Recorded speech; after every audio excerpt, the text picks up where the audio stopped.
여러분 반갑습니다.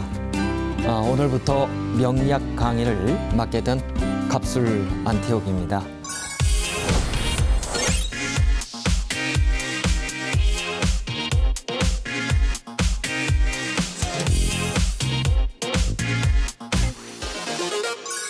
제가 지금 명리학이라고 말씀을 드리고는 있습니다만 사실 이 단어가 여러분에겐 다소 생소한 용어가 될 수도 있겠죠. 만약 이 용어를 말이에요. 우리가 좀 일상생활과 좀 밀접하게 연관을 맺고 있는 사주팔자라고 하는 단어로 한번 좀 바꿔보면은 여러분이 아마 쉽게 이해하실 수도 있을 겁니다. 그런데 이 사주팔자라는 단어가 말이에요. 세간의 평가는 상당히 부정적으로다가 우리가 자리 잡고 있는 것도 사실입니다. 그러나 최근에 이 대학의 학부를 비롯해서 또한 대학원의 어떤 석박사 과정에도 개설되어 있을 만큼 아주 음지가 아닌 양지를 지향하는 학문으로서 대단히 각광을 받고 있다. 이것도 주지의 사실입니다. 우리가 일생을 살아가면서요, 많은 분들이 자신이 타고난 어떤 방향성에 대해서 아마 궁금증을 많이 가지시고요. 혹자는 사주팔자를 직접 보신 분도 계실 거고요. 또 어떤 분들은 이 팔자와 관련한 이 명서들을 직접 보신 분들도 아마 계실 거라고 보여집니다. 자, 이렇듯이 우리가 각각 개인이 갖는 운명에 관한 이 관심사는요, 남녀노소를 불문하고 아마 대동소이합니다. 그 관심사라고 하는 것이. 가령 말이에요. 우리가 이제 성인의 경우를 우리가 예를 들어서 말씀을 드리면은 어떤 성인의 경우가 예를 들어서 배우자하고의 인연은 어떻게 되는 건지, 또는 우리가 재복, 즉 돈복은 얼마만큼 있는 건지, 또는 부모, 형제, 자식 간의 어떤 친소 관계는 어느 정도가 되는지, 또 그리고 우리가 또 어떤 이 직업적으로 본다고 한다면 승진이라든가 또 이동이라든가, 또한 우리가 물건을 사고 파는 데 있어서 매매, 계약, 이전, 그리고 어떤 송사에 휘말리는 관제 구설 같은 경우에 어떤 종합적인 어떤 방향성에 대해서도 여러분이 관심을 갖고 계실 겁니다. 근데 이것이 학생이라고 한다면 종국적으로는 똑같은 어떤 관심사가 되겠습니다만, 당장은 그 학생의 타고난 어떠한 그 직업 적성이라든가 또는 학과 적성, 또 그 다음에 그 사람이 현재 놓여 있는 심리 상태, 그리고 그 학생의 어떤 당장 시험 운의 방향에 대해서 아마 관심사를 많이 갖게 될 겁니다. 이렇듯이 개인의 타고난 어떤 명운에 관한 우리가 관심을 갖는 여러 가지 카테고리를 우리가 이론적으로 분석하고자 하는 것을 명리학이라고 합니다. 자, 이렇듯이 이러한 명리학에 대해서 우리가 실체를 오늘부터 쉽고 재미나게 저와 함께 수주에 걸쳐서 차근차근 제가 설명을 해보도록 하겠습니다. 오늘은 첫날이니까요. 제가 본격적으로 수업에 들어가기 전에 명리학이라는 것은 어떤 것인지, 또 그다음에 우리가 이 사주팔자의 형태는 어떻고, 또한 이 사주팔자의 역사는 어떻게 또 이렇게 만들어졌으며, 또한 이 명리학에서 쓰는 용어는 어떤 것들이 있고, 또한 그리고 우리가 향후 강의 일정이라든가 명리학을 대하는 마음 자세는 무엇인지에 대해서 한번 차근차근 설명을 한번 개괄적으로 해보도록 하겠습니다. 자, 오늘 이제 조금 전에 말씀을 드렸습니다만 첫날이니만큼 제가 명리학의 우리가 사주팔자의 원형을 한번 그려놓고 사주팔자가 어떻게 생겼는지에 대해서 한번 원형을 그려놓고 설명을 드리는 것이 아마 이해가 빠르리라고 생각될 겁니다. 자, 제가 이제 명리학이라고 하는 이제 한자를 한번 써보면 명의 이치를 보듬는 학문이라고 제가 얘기를 했고요. 또 그리고 지금부터 제가 이 시간에 주어진 시간에 이 어떤 순서라고 할까요? 사주팔자의 이 형태에 대해서 그다음에 사주팔자의 역사에 관해서 제가 좀 부연 설명을 드릴 거고요.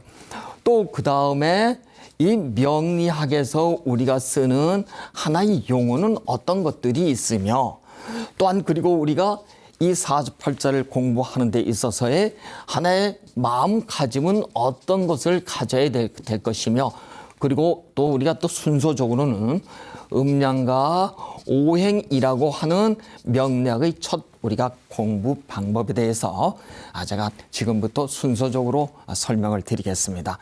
자, 말씀드린 대로 사주팔자의 형태가 과연 어떻게 생겼는지 한번 여러분 보도록 하겠습니다.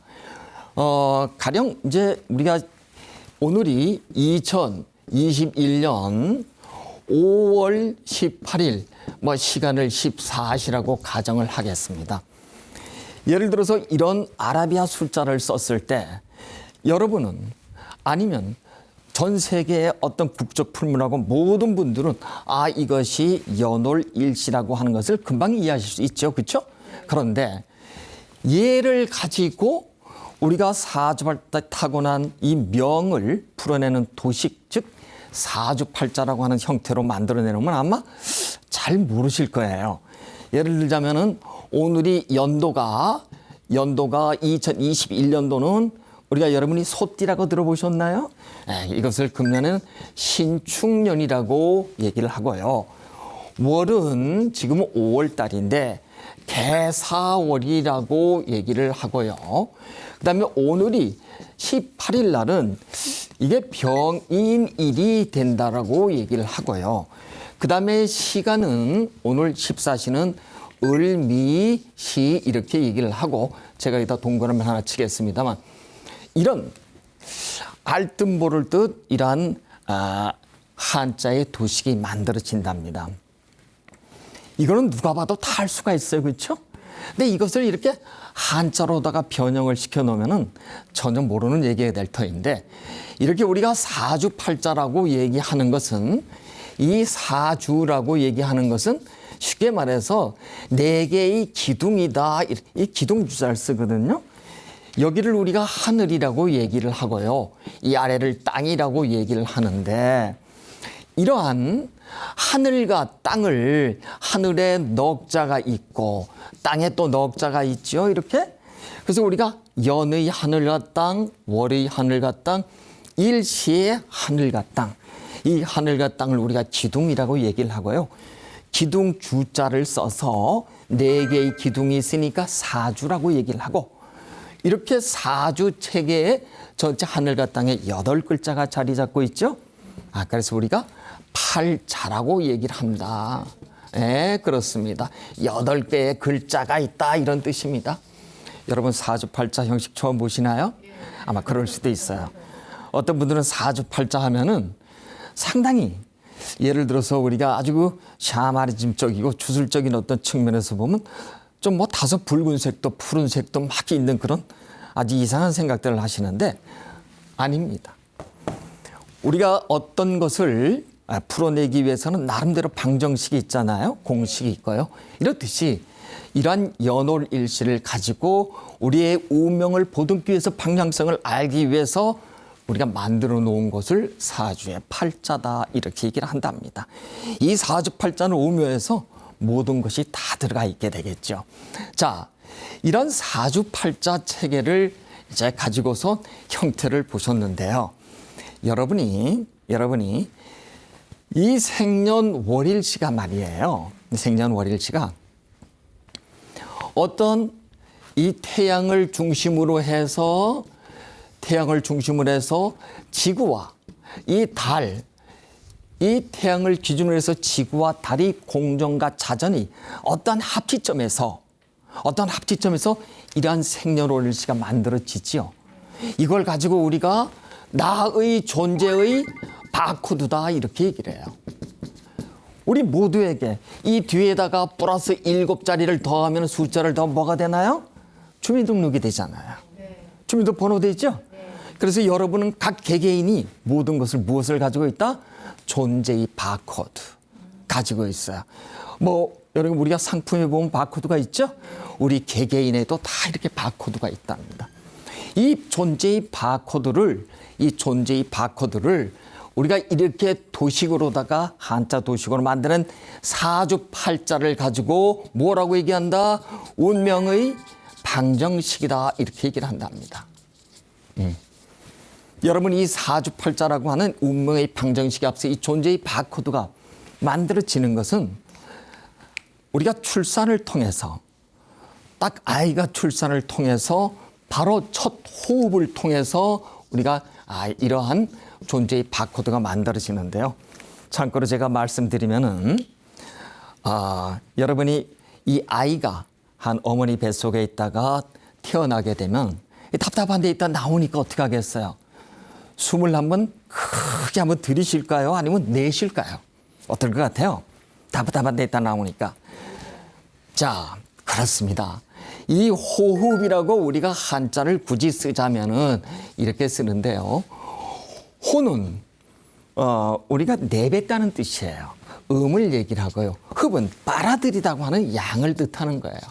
그래서 우리가 이 태어난 사람은 지금 막 태어난 사람은 한 모금에 어떤가요? 가지고 있던 것을 내뱉고 우리가 죽는다고 보자고요. 죽는 경우는 어떨까요? 이승의 마지막 양기를 한 모금 먹은 것 같은가요? 자기가 갈 길로 그래서 우리가 돌아가는 겁니다. 그래서 우리가 이 첫 호흡을 통해서 존재의 바코드가 만들어지는데, 자, 이 바코드는 여러분 아까 한번 얘기를 했습니다만 태양을 중심으로 우리가 지구와 달의 이 변화 현상에 따라서 우리의 어떤 모든 사람들이 이런 바코드를 가지고 있게 되는데, 이것이 자연분만이 되었건 또는 우리가 태기를 해서 놓는 출산 태기리 있죠. 어느 공룡에도 전부 다 공통적으로 작용되더라. 우리가 그렇게 볼 수가 있답니다. 자, 그런데 이 사주팔자라고 하는 이 도식이 여러분, 제가 지금 이것을 어렵게 여러분이 이런 걸 처음 보시니까 이건 어디서 만들어야 되지? 나는 알 수가 없어라고 여러분 당연히 의문을 가지실 거예요. 그런데 이것을 만드는 툴을 우리가 만세력이라고 얘기한답니다. 그래서 인터넷 검색창에 여러분이 만세력이라고 하는 것을 쳐보시면은 간단해요. 옛날에는 어렵게 책을 찾아가지고 계산을 해서 썼는데 요즘은 아주 검색창에 이걸 찾아서 자신의 생년 월일시를 넣으면 어떻다고요? 이 모습이 탁 나타난답니다. 그래서 나라고 하는 사람은 이 목화토금수 오행, 예를 들어서 나무로 태어났는지 불로 태어났는지 아니면 금속 땅 어느 물로 태어난지를 금방 알 수가 있답니다. 그래서 여러분이 한번 이 만세력은 아라비아 숫자를 이렇게 한자의 이 도식으로 만들어주는 하는 툴이다. 여러분이 보시는데, 자, 그러면은 이제 이 사주팔자의 형태를 우리가 한번 슬쩍 봤는데요. 얘가 그러면 언제 어느 때 만들어졌을까? 좀 궁금하지 않으세요? 우리가 막연히 뭐 예를 들어서 어머니가 점을 치러 간다, 뭘 사주를 보러 간다, 팔자는 어떻더니 명은 어떻고 운은 어떻고 얘기는 많이 들었는데 과연 이것의 연원이 언제부터 되는지에 대해서 우리가 한번 살짝 역사를 한번 더듬어 보기로 할까요?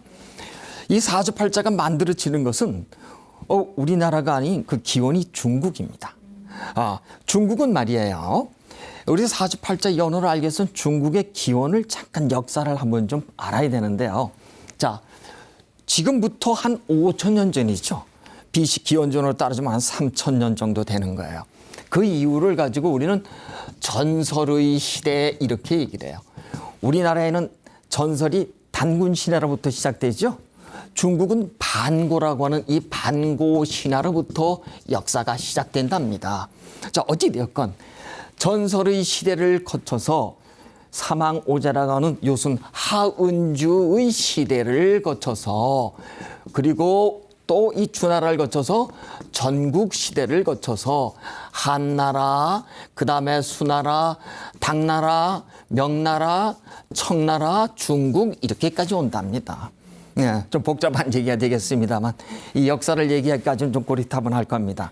자, 그런데 우리가 명리학을 공부하기에 꼭 필요한 단어이기 때문에 여러분 한번 꼭 한번 좀 우리가 조금 귀담아 한번 좀 들어보시면 어떨까 싶어요. 이 명리학의 이 사주팔자 원형이 언제 만들어지냐면요. 이 당나라 때 만들어져요. 당나라는 지금으로부터 한 600년대예요. 600년대라고요. 그다음에 요 당의 옆에 보면 송나라라고 있는데요. 이 송나라가 한 900년대 정도 된답니다. 자, 그런데 지금까지 사실은 이 당나라 이전에는 굉장히 하여튼 우리가 지금 우리가 이제 현대 문명에 아주 그냥 편리사를 많이 좀 느끼고 있습니다만 예전에 인간들은 어땠나요? 예전에 사람들의 생활이라고 하는 것은 해가 뜨면 일어나고 어두우면 잠자고 또 낮에는 오직 먹는 것, 이 줄임배를 채워야 되는 아주 암울한 시대였단 말이에요. 그 시대를 지나면서 제가 지금 이게 600년대라고 하는데 여기가 기원전 BC 한 3000년대, 지금으로부터 한 5000년 전 얘기예요. 이 하은주 시대를 거치면서 이 하은주 시대에 아주 우리가 걸출한 임금이 있었는데 이 주나라의 무왕이라는 것과 문왕의 어떤 자식을 이어서 왕이 됩니다만 이 주나라 이전까지의 음양과 오행이라는 것이 미리 만들어졌어요. 그런데 당시는 줄임배를 채우기에도 부족한 아주 가난한 시기, 어려운 시기에 무슨 사주팔자가 중요했겠어요. 사주팔자는 용어도 쓸 수도 없었고 단지 음양 오행의 이러한 단어들을 쓰게 됐는데 이 단어들을 이 주나라 무왕이 이 사람들이 쓰던 것을 모두 모아가지고 우리가 사람 또는 하늘, 땅, 천지니 모든 것을 하여튼 변화의 현상에 따라서 즉 태양과 달의 변화에 따라서 모든 것이 변하는 현상을 기록을 하게 돼요. 모든 걸 총망라하는데 이런 얘기가 돼요. 자, 이 많은 몇천 년의 세월 동안 음양 오행이 다시 얘기해서 우리가 이 태양을 가지고 일이라고 얘기를 하고요. 그 다음에 이 달을 가지고선 우리는 월이라고 얘기를 한답니다. 이 태양과 달의 움직임에 따라서 무엇이 하늘과 천이라고 얘기를 하고요. 땅과 땅지자를 우리가 땅지자를 쓰고요. 그 다음에 인간과 이걸 우리가 사람이라고 할 때 천지인의 이러한 태양과 달의 움직임에 따라서 이 하늘과 땅과 인간이 이 미치는 영향력에 대해서 연구를 하기 시작해요. 많은 것이 이렇게 모아져서 주나라 때 주나라 무왕이라고 하는 사람이 몇천 년 동안 연구를 해보니까 태양과 달의 움직임에 따라서 하늘의 변화는 어떻고 땅의 변화는 어떻고 인간의 변화는 어떻다는 것을 하나의 공통 분모를 찾아내게 되는 겁니다. 이 공통 분모가 우리가 따져보면 통계학의 기원이 될 수가 있을 정도로다가 그래서 우리가 하늘과 땅과 인간에 대한 하나의 통계적인 행태를 적용하기 시작하는 겁니다. 그래서 주나라 무왕 때 하나의 책을 만들어내는데 그 책의 이름이 역서예요. 역서인데 자, 우리가 이 한자로다가 역자를 어떻게 쓰냐면요. 이렇게 쓴답니다. 역자를. 이렇게 써요. 역자를. 이 역자는 이거를 풀이를 해보니까 이런 거예요. 태양과 달의, 그렇죠. 태양과 달의 이 상형이 이렇게 역자예요. 역자는 태양과 달의 상형인데 얘의 뜻은 바뀌다라고 하는 바뀔 역자예요. 바뀌다고 하는 바뀔 역자란 말이에요. 그래서 이런 태양과 이런 달의 변화 현상에 따라서 우리 하늘과 땅에 인간에게 주는 모든 것을 체계적으로다가 분류해서 주나라 무왕이 만들었다고 한 역서라고 해서 이것을 뭐라고 얘기를 한다? 주역이라고 얘기를 한다. 그러니까 주역이라고 하는 것은 이 별자리, 하늘의 태양과 달을 보고서 우리가 천지인의 모든 변화 현상을 하나의 점치려고 하는 점서였다는 겁니다. 이 점서였어요. 근데 이 점서가 말이에요. 우리가 제가 지금 이제 말씀을 드립니다만 점과 그다음에 우리 지금 얘기하는 명리학의 여러분이 차이를 좀 아셔야 되는데 점은 말이에요. 어떤 원인이 없어요. 결과만 있어. Y가 없고 answer만 있어. 뭐가 보이네? 조상이 어떻게 뭐 이런 식으로다가 이렇게 우리가 이론이 없이 답만 얘기하는 것을 점이라고 한다면 명리학은 뭐예요? 이 명의 이치를 보는 학문적이고 이론적 체계가 갖춰져 있다는 얘기잖아요. 이것을 명리학 얘기라고 하는데 이렇듯이 점서로서 이 주나라 주역이 만들어지면서 언제까지? 당나라 시대까지. 즉 점의 시대였어요. 점의 시대. 이 점이라는 건 뭘까요?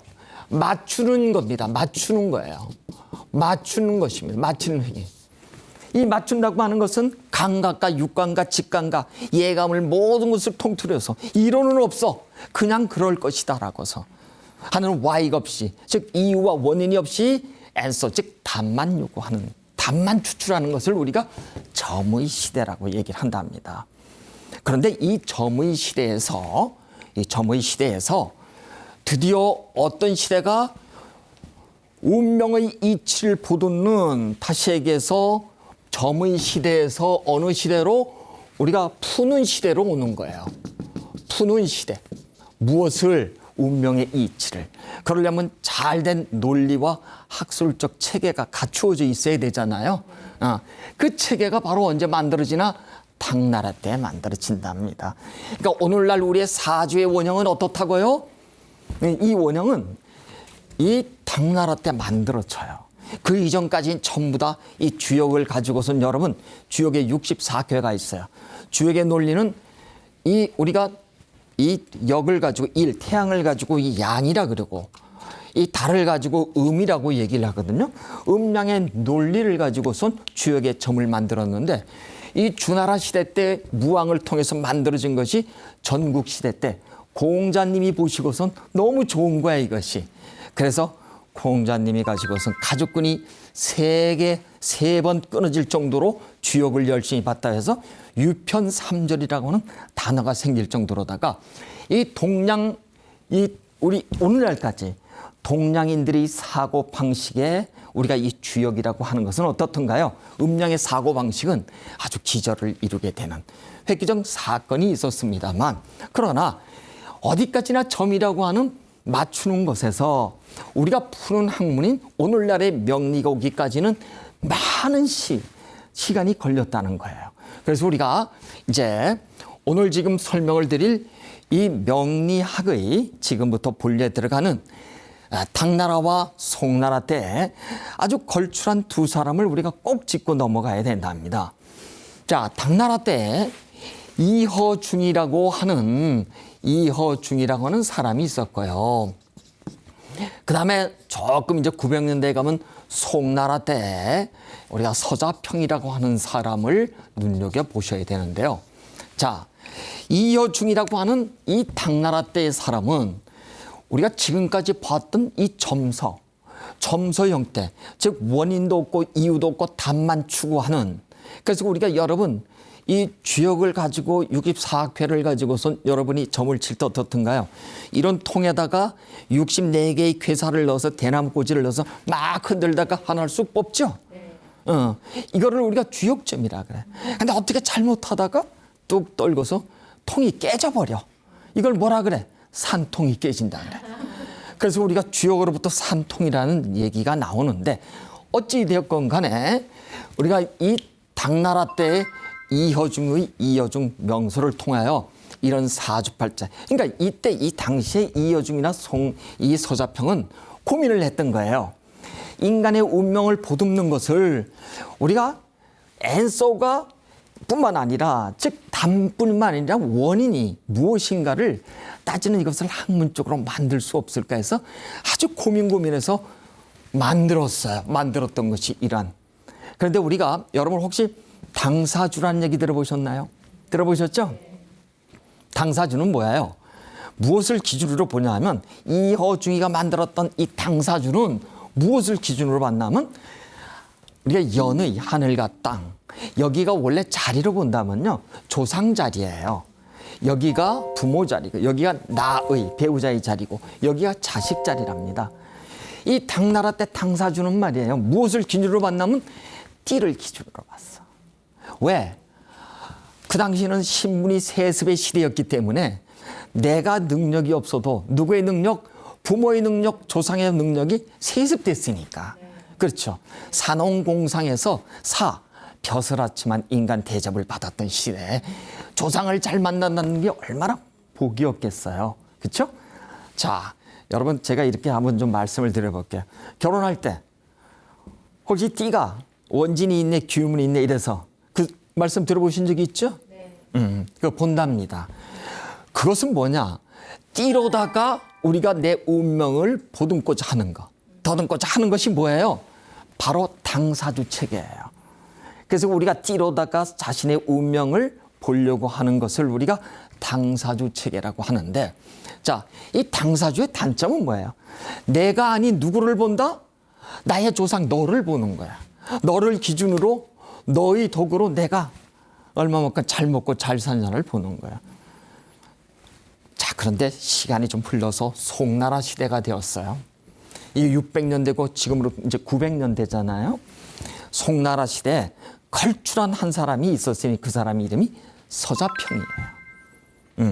서자평이라는 사람이 고민을 하기 시작했어요. 무슨 고민을? 아니야, 이 운명의 주체는 난데 왜 조상을 가지고, 물론 우리가 이전에 우리가 점으로 보는 시대는 이미 지나갔으니까, 그렇죠? 나를 중심으로 볼 수 없을까? 이 사주팔자의 오늘 태어난 이 아이는 부모, 형제와 관계없이 오직 이 아이의 주체적인 것이 누구를, 나를 기준으로 봐야 되잖아요. 나를 기준으로 볼 수 있는 사주체계는 없을까? 라고 고민을 해서 만들어낸 것이, 일간 나를 기준으로 해서 만들어낸 것이 바로 서자평의 시대에, 송나라 시대에 이 사주팔자가 나를 기준으로 보게 되는 것이 확립된답니다. 그러니까 당나라 시대까지만 해도 저 주역의 점서를 우리가 살짝 가미한 다소 점술적 부분이 있었다고 한다면, 송나라 시대 때 드디어 어떻다고요? 나를 기준으로 해서 잘된 명리학의 기초가 만들어지는 겁니다. 그래서 우리가 이 송나라 서조평 이전까지를 다소 점성스러운 부분이 있다고 한다면, 즉 맞추는 시대였다고 한다면, 이 송나라 서자평 이후에는 어떻다고요? 이론을 가지고 푸는 시대가 되는 겁니다. 자, 여러분은 아직까지 감이 안 오시겠지만, 이제 저희들처럼 이 명리학을 연구하는 명리학자의 입장에서 보면 아주 획기적인 일대 사건이라는 겁니다. 이런 비유를 드리면 좀 어떨지 모르겠습니다만, 우리가 예를 들어서 1543년도에 코페르니쿠스의 어떤 그분의 천체의 회전에 관한 책을 통해서 지동설을 주장하게 돼요. 그 이전까지 천동설이, 다시 얘기해서 우리가 닫힌 세계를 기준으로 했다면, 이 지동설을 중심으로 해서 어떻다고요? 열린 세계를 만들어 놓은 겁니다. 그래서 우리가 이런 표현을 쓰죠. 코페르니쿠스적 발상이요, 전환이요, 혁명이다, 이런 얘기를 씁니다. 레볼루션, 이런 얘기를 쓴답니다. 이렇듯이 최소한도 송나라 때 서자평이가 나를 기준으로 사주팔자를 이론적으로 보기 시작한 이 획기적인 사건을 저는 감히 코페르니쿠스적 발상의 전환이다, 이렇게 보는 겁니다. 그래서 우리가 송나라의 서자평을 기준으로 하나의 패러다임 쉬프트, 하나의 이론의 새로운 장을 열게 됐죠. 우리가 이제 참고로 말씀드리면 패러다임이라고 하는 것은 1962년도에 미국의 사회학자 토마스 쿤이, 그분이 어떤 책 저자, 과학혁명의 구조라는 책 속에서 새로운 이론이 이전의 시대를 싹 새롭게 대체하는 그 과정을 패러다임이라고 하는데, 감히 지금까지 생각하지 못했던 명리의 패러다임 쉬프트가 송나라 때 서자평을 기준으로 이루어졌다. 그러니까 여러분은 명리를 공부한 이상 서자평을 결코 잊을 수는 없을 겁니다. 왜? 계속 얘기를 할 거니까요. 자, 그렇습니다. 이렇듯이 역사는 굽이굽이마다 어떤 현인들을 필요로 하는데요. 예를 들자면 지금으로부터 2500년 전에 아주 걸출한 서양의 철학자 소크라테스, 그 후학들인 플라톤, 아리스토텔을 연결해서 오늘날까지 그분의 책은 없어요. 그분의 사상이 현대 어떤 우리 철학의 주류를 이루고 있는데, 소크라테스가 우리 인간 세상에 있어서 아주 가장 큰 가치 있는 일을 했다고 한다면 2500년 전 소크라테스 이전은 어떤 시대였을까요? 신들의 세계였어요. 내 소크라테스 시대부터 신이 아닌 인간의 이성으로서 말미암아서 나를 기준으로 인간의 이성을 바탕으로 한 나를 찾아준, 그러니까 신의 세계에서 인간의 세계로 시작하게끔 만들어준 누가? 소크라테스가. 그래서 여러분, 우리가 가끔은 좀 마음이 답답하고 울적하고 할 때는 집 나간 자아를 찾기 위해서 우리가 목 놓아 애타게 부르는 노래가 있죠. 테스 형. 이렇게 해서 우리가 소크라테스를 찾는답니다. 아직까지 소크라테스가 우리의 뇌리에 이렇게 각인되고 있는 것은 어떤 시대를 새로운 시대로 바꾸는 하나 패러다임의 전환점에 선 사람은 결코 잊을 수 없는 법이죠. 이렇듯이 여러분, 서자평이라고 하는 사람에 대해서 한번 좀 기억을 꼭 좀 해주시고요. 자, 그러면은 제가 이제 이 사주팔자의 형태와 역사에 대해서 얘기를 했어요.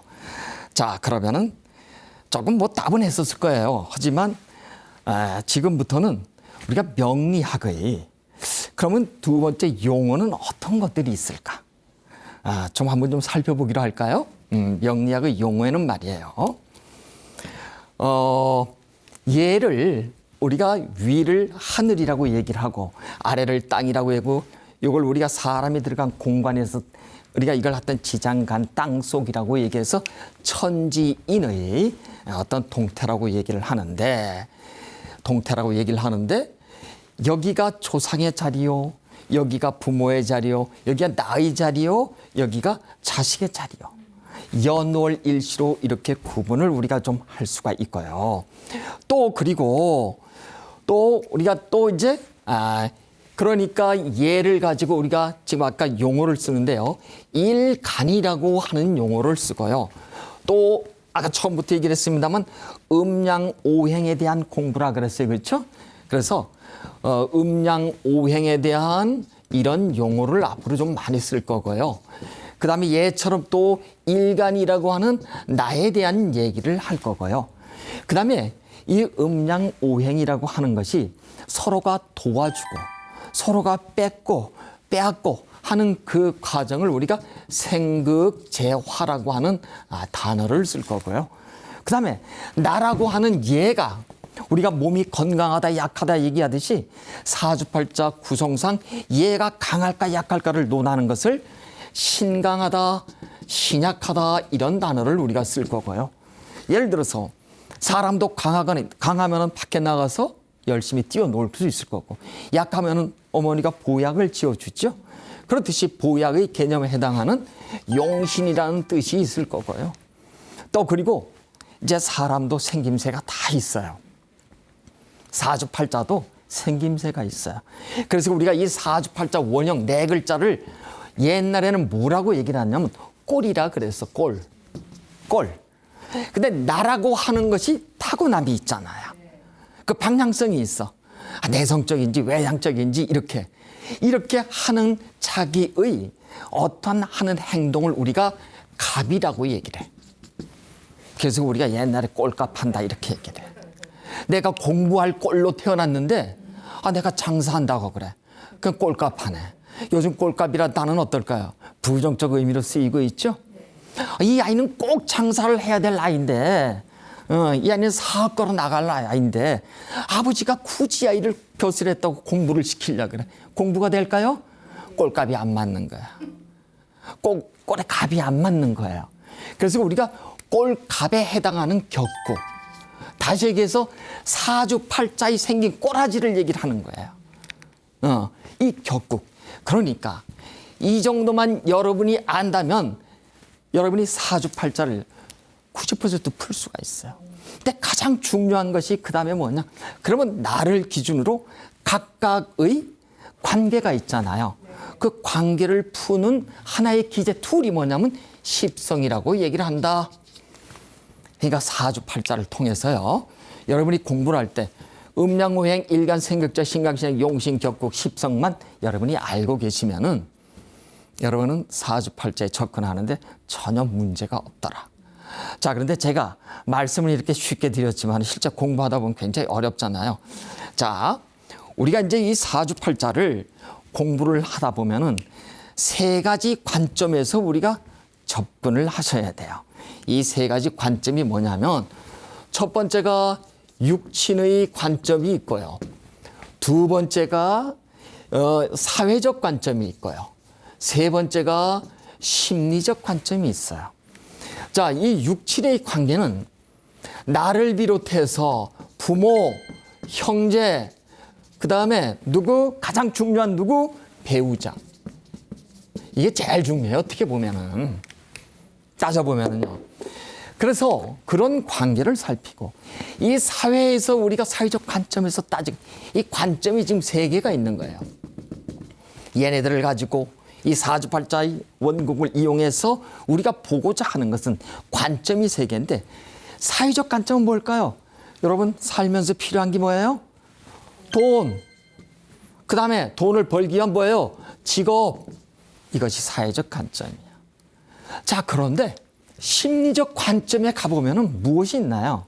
이 사람이 내향인지 외향인지, 그 다음에 이 사람이 적극적인지 수동적인지 능동적인지 이런 걸 파악하잖아. 요즘은 말이에요. 우리 시대에 듣도 보도 못한 용어들이 굉장히 많아요. 혹시 여러분 ADHD라고 들어봤나요? 네. 조현병이라고 들어봤나요? 네. ADHD라는 건 뭐예요? 다시 얘기해서 우리가 하나의 대단히 어떤 주의력이 산만한 것들이잖아요. 집중할 수 없는 것들. 그리고 이 조현이라고 하는 것은 어느 한쪽에 오행이 너무 많은 거야. 너무 많았을 때 우리가 오는 어떤 정신적 우리가 하나의 편집증적 현상이라고 얘기를 할까요? 그래서 듣도 보도 못한 주의력 결핍증이라든가 그다음에 이렇게 말이죠. 조현이라다 우리 시대에 못 들었던 것들이에요. 이런 것을 우리가 몽땅 보듬는 것이 뭐라고 이렇게 사주팔자로 우리가 그 방향성을 공부하게 된답니다. 자, 그래서 이 심리의 관점에서요. 이 심리의 관점에서 제가 조금 부연 설명드리자면요. 여러분, 이 좋은 세상에 말이에요. 알파고가 나타나서 9단 2세도를 꺾고 또 그다음에 우리가 달나라를 간다, 화성을 간다고 하는 이 시기에 이 좋은 시기에 우리 인간의 앞날을 단 한치라도 예측할 수 있는 그런 어떤 툴, 프로그램, 그런 기기가 있다는 얘기 들어봤나요? 못 들어보셨어요. 어찌 보면은 가장 중요한 일인지도 모르는데 사실은 우리가 이 정도의 어떤 과학 발전에 우리가 좀 이 도구를 활용한다면 그 정도는 충분히 알 수 있는데 잘 모른단 말이에요. 그래서 우리가 그나마 이런 ADHD가 있다, 조현이 있다 하는 내향이다, 외향이라는 것을 우리가 지금 파악하는 툴로다가 요즘 보면은 혹시 MBTI라고 들어보셨나요? MBTI라고. 이런 어떤 것을 가지고선 그 아이의 성향, 성격, 심리를 우리가 파악하는 기제로 초등학교 때, 중고등학교 때 많이 쓴단 말이에요.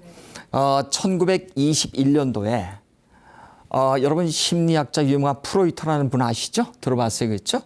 프로이트의 어떤 학문 동지인 구스타프 융이라고 하는 사람이 1921년도에 논문을 하나 발표하는데 그 논문 제목이 종자매의 목류병에 관한 논문이랍니다. 왜? 자기 부인의 그런 그 친척들이 어떤 그런 목류병을 연구를 하는 과정에서 그분이 어머니를 보니까 어머니가 우리가 포즈 텔러 예를 들어서 이제 서양에서는 무당이라고 얘기를 해요. 어머니가 무당이었던 거야. 정신적인 어떤 내력이 있는 집안들, 그러니까 운명은 유전하더라. 여기에 착안해가지고 연구를 하게 돼요. 근데 그러한 어떠한 목류병을 연구하는 과정에서 각국의 어떤 신화, 종교 이런 것들이 크게 이제 자료를 수집하는 과정에서 중국의 주역이 눈에 띄었던 거예요. 주역을 바탕으로 해가지고 1921년도에 융이라고 구스타프 융이 어떻게 받는다고요? 논문을 쓰는데 그 논문 속에 인간의 성격 심리가 외향이냐 내향이냐 각각 8개씩 해서 총 16가지 분류하는 기법이 나온답니다. 이거를 어떻게 해요? 1935년도에 미국의 MB 메이언 브릭스트 모녀가 어떻게 한다고요? 이거를 받아다가 사업화시키는 거야. 그래서 우리나라에 들어와서 지금 이제 성격 심리 테스트를 하는 도구로 활용되고 있습니다만, 자, MBTI는 처음에 무엇을 중심으로 이런 논리가 만들어졌을까요? 주역을 중심으로 만들어졌어요. 이 사실을 여러분 제가 말씀드리면 아마 참 놀랄 거예요. 그래서 우리가 예를 들어서 이 사주팔자를 가지고 이 아이의 성격 심리를 성향을 얘기를 하면 사주팔자는 미신이니까. 그런데 MBTI라고 하는 영어로 돼 있는 걸 보면 어때요? 그건 미국산이니까 믿을만해. 사실은 요즘 국산이 더 좋아요. 한국이 얼마나 잘 사는 건 여러분이 외국에 나가보시면 알 거예요. 그만큼 한국이 경제 발전이 이 대단한 어떤 선진국에 위치와 있다는 것을 참 실감하시게 될 터인데 어찌되었건 우리는 이 MBTI를 통해서 여러분이 앞으로 내 자녀분들이 되었건 막 태어나는 아이가 되었건 이 사주팔자를 통해서 심리, 성향, 성격을 파악하는데 가장 좋은 툴은 사주팔자로 분석하는 것이다.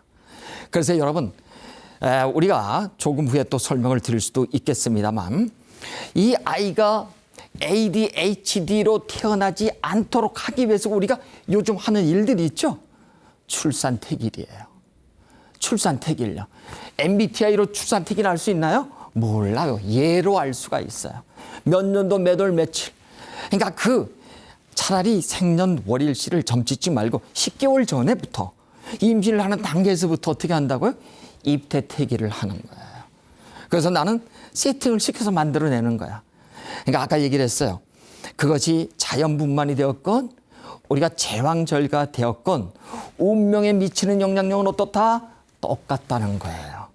그래서 여러분 우리가 이 사주팔자를 우리가 공부를 하면서 할 때 이러한 용어들이 필요하고 또한 그러면서 한편 또 이러한 인간의 어떤 성격 심리라든가 이런 걸 파악하기 위한 굉장히 좋은 우리 하여튼 수단이 되는데 이 수단이 되는데 우리가 이제 어떤 분이 저한테 이렇게 얘기를 해요. 자, 그러면은 이 사주팔자로 우리 인간의 운명을 100% 맞출 수 있어요? 라고 얘기를 한답니다. 제가 이런 얘기를 드릴게요. 우리 이 학문에는 자연과학 이론과 또 그다음에 사회과학 이론 두 가지로 나눠져요. 여러분 자연과학 이론이 대표 영역이라고 할 수 있는 수학은 1 플러스 1은 2라고 하는 명징한 답을 구할 수가 있어요. 그렇죠? 근데 인문 사회과학의 지류인 우리가 정치학에 있어서 정치를 한번 볼까요? 여당과 야당이 합하면 어떤 답이 나와요? 싸움이야. 답이. 그러나 국민의 여망에 부응해서 큰 방향의 틀로 가고자 하는 과정일 뿐이에요. 이렇듯이 우리 명리학도 자연과학을 다루는 것이 아니라 뭐라고? 인문사회과학을 다루는 것이에요. 그런데 오랫동안 방대한 역사를 통해서 무엇이 만들어졌다? 통계적인 어떤 수치, 그 다음에 우리가 행태과학적인, 그래서 우리가 사회, 인문사회과학 중에서도 행태과학의 아주 총화로서 우리가 사주팔자, 이만큼 몇천 년의 통계를 가진 학문이 있나요? 지금까지? 없어요. 대단한 학문이다. 그렇습니다. 그래서 우리는 기상청을 살짝 예로 한번 말씀을 드리면요. 기상청이 비가 올 확률, 심지어 기상 예보에 대해서 맞출 확률이 얼마죠? 50% 내외라고 합니다. 오죽하면 기상청 무용론을 내세워서 우리가 이 무릎이 아픈 노인들을 어른들을 그 자리에 앉히는 것이 훨씬 낫다고 얘기하는데 무릎이 아픈 걸로다가 비가 얼마 동안 올지는 알 수가 없어요. 단 기상청은 언제부터 언제까지 얼마의 양이 온다는 것을 우리가 가늠할 수 있다는 겁니다. 거기에 기상청의 의미가 있어. 왜? 기상청이라고 하더라도 슈퍼컴을 쓰고 아주 고인력을 갖다가 우리가 배치한다고 하더라도 하늘의 뜻을 알 수 있어요? 몰라요. 자연과학 분야지만 하늘의 뜻은 알 수가 없답니다. 이렇듯이 우리가 기상청을 탓할 것이 아니고 우리가 이 하늘의 뜻은 원래 그렇다는 것을 여러분이 참고를 하면 대단히 좋을 것 같아요. 그래서 우리가 이제 이 명리학은 인문사회과의 지류에 속하기 때문에 여러분이 이 사주팔자는 변함없는 선천이요, 명이 타고남이요, 고정됐다. 근데 우리가 이를 우리가 나무라고 한다면 이 나무가 흔들리는 원인이 뭘까요? 매 시간, 매일, 매월, 매년 무엇이 온다? 그 운이 와. 이것을 우리가 몽뚱그려서 뭐라고 불러요? 행운이라고 부른다. 근데 그 행운의 바람이 와서 명의 나무를 칠 때 무엇이 생긴다고요? 운명의 장난이 생기고 다시 얘기해서 우리 길흉화복이 생기더라. 그래서 우리가 명리학을 여러분 공부를 하시는 데 있어서요, 이 마음가짐을 제가 설명을 드리면 공부를 하는 데 있어서 명리학은 사술의 학문이 되어서는 안 됩니다. 남을 등쳐먹고 남을 속이는 학문이 아니라 활인의 학문이라고 했어요. 활인하면은 우리가 사람을 살린다고 하는 의미에서의 활인이에요. 다시 얘기해서 사람을 좋은 방향으로 이끌어줄 수 있는 하나의 리더가 돼야 되는 겁니다. 그래서 우리가 대개 이 사주팔자를 보시러 오는 분들이 당장 공공해, 당장 무엇인가 어려워, 그 어려운 사람의 등을 쳐서 어떻게 한다고요? 자신의 경제적 이득을 취하려고 하는 이러한 사람들이 너무 많더라. 명리학을 공부하는 마음가짐에 있어서 여러분은 부디 선한 마음을 가지고 타인의 악기를 도와주고 헤아려 줄 수 있는 그러한 마음을 가지고 여러분이 공부하신다면 우리가 사술이 아닌, 남을 등쳐먹는 사술이 아닌 우리가 활인의 의미를 가지고서 꼭 공부하시길. 활인의 대표 주자들이 있죠. 직업들이 선생님이나 의료계통이나 이런 분들이 있답니다. 부디 이렇듯이 여러분 착한 마음을 가지고 공부해 주실 것을 거듭 부탁드리면서 다음 시간에 뵙도록 하겠습니다. 감사합니다.